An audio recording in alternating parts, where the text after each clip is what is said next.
Today we are here in Los Angeles and we wanted to jump on today to talk about scoliosis and why we don't prop with scoliosis. Everyone's going, oh, what? Yeah, so we have two thought processes here, so we'll kind of go through them. So generally speaking, why we don't prop. There's a couple of reasons. There's a few reasons. We feel that when you're working with a client with scoliosis, first of all, S and C or a combination of both. any combination. First, I mean, it's so different for every person. So there's no guardrails or definitive answer of you have to do this with this client. There's no this exercise or this or this. There's there's good that are better. Yeah. But for every scoliotic client, there's a different degree of lateral curvature, there's a different degree of rotation, it's in different levels of the spine. People can have the C, have the S, have rotation and curve. I mean, there's just such different... Well, and their lengths of their torso and all of this stuff are all different, and the width of their body. I mean, it's just so much to structure-wise. Where it shows up in the body, if it's more cervical thoracic versus lumbar. I mean, it makes such a difference. And so some people can have scoliosis and not have pain. Some can have scoliosis and have severe pain and actually be very severely debilitated. And some you just would never know. Like, I have minor scoliosis and you really wouldn't know. And so for that reason, we can't really say like a client with scoliosis means you have to do A, B, C, D. Mm-hmm. And so we feel that we don't prop a client with scoliosis. If a client lays down and is in pain because of the tightness of the curvature and it's pulling, and they have like tensile, tissue, hypertensive tissue from those curves, then we might use a small prop that can just give them a little bit of feedback into that, where they can then have that mat to press into to find length as they start to move. But we're not filling up the whole space just to make it even with the other space. Yeah, we are not propping up and filling up that space. Right, we're getting them to come into that to kind of balance out as best they can. As much as they can. And we remove the props as available once they start moving, once they find more length, maybe in a few sessions, maybe later in that one session, you see as needed. But we are not propping to fill up the space of the curve. Yes. So the two examples we have, I'll go with thinking from kind of the teacher aspect. So like DeVito was saying, the teacher's like, oh, we have to fix this and this, we have to make this hip even with this hip, or we have to make this rotated and this all. And you can't. And when you have a client with scoliosis, I had a client who came to me in her late 60s, early 70s, had done Pilates, but they'd always propped her. So she was still in pain. She was severely rotated, severely just essence, like severe. It was so obvious. Laying down, things were like off. So like DeVita said, I would prop to get her to feel things and lengthen so she wouldn't be in pain. But again, I'm not going to sit there and keep propping so that she's even. And what you got to think about with that client is you can't fix them, but getting them to understand, like to push into something, getting them balanced. So it became where she came in severe pain, and then as you work, I was out of pain when I left the studio. Then I was out of pain for 2 to 3 days. Then I've been out of pain since our last session. And then it was out of pain until maybe traveling or doing something that kind of took her wonky. So we can't fix them, but we can give them tools, like DeVito was saying, with either pushing into something or feeling or whatever it is with our Pilates or functional training, where they understand where they need to lengthen, where they need to strengthen, what might feel when they feel an imbalance, like I do feel that, how do I get into this a little more, to where they've got that ability, and we're not going, oh, your hip needs to be here, this needs to be here, because they're gonna think they're damaged, there's something wrong with them, that they can't do this or they can't do that. And it's kind of like any client, they have their range, and we're just trying to help them figure out and to get as best a balanced body as they can, depending again on their scoliosis. Yeah. So as a teacher, not going into it like I'm going to fix this client, but giving them the ability to learn and explore and figure things out so that they can have moments of movement, maybe getting out of pain, creating more length and strength. Yeah. That's the teacher's view, right? Yeah. Then there's the From client. the teacher's view, yeah. And so then if people have worked with teachers which that client had. Yeah. Right, which then she thinks, oh, I can't do this, that, and the other thing, or I can only do this if I'm propped like this and this. Yeah. And so that creates a headspace for the client that they think I have to fight against my scoliosis. I have to fix my curve. I have to change my body. I have to put my body like this. Yeah.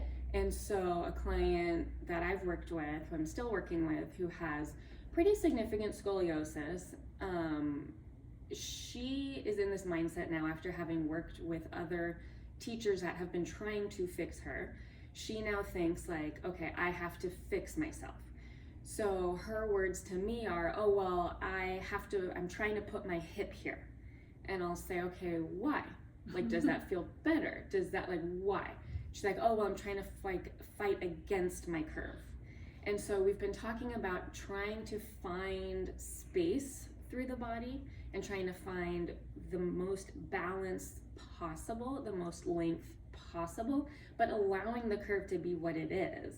And so she's never gonna not have this curve of the rib going that way. Mm-hmm. But can we learn how to maybe push down into the mat a little more to find more space in the opposition? And so as I've been talking to her about that, she's finding a little bit more of a relaxed headspace around the scoliosis. So there's less guarding, less bracing, gripping. So essentially what she has been doing is the scoliosis is, pulleying one way, and then she's trying to force and pull the other way. So there's pain, and she was saying there's pain here now. And so we're noticing that the pain there is really manifesting when she's trying to force. And so then if we're like, okay, let's find more breath, let's find more space, let's allow it to be what it is, but find strength where we need it and find space where we need it. And it just naturally kind of recenters and allows the spirals of the body to just kind of relax a little bit. So there's less gripping. Room for movement. Give room for movement, rebalance the tensile forces throughout the body. So there's just more of an equal space through everything. And again, we're not going to fix her scoliosis. We're not going to change it. The degree of curvature is going to be the same. This person is in her late 60s, and it is what it is. But we can reduce pain, we can increase strength, we can increase mobility, we can decrease fear around the scoliosis, and we can decrease her guarding and discomfort around the idea of having scoliosis as best we can. And this hit my brain, is it used to be, but we're having this generation now in their 60s, 70s, 80s that weren't diagnosed as young people.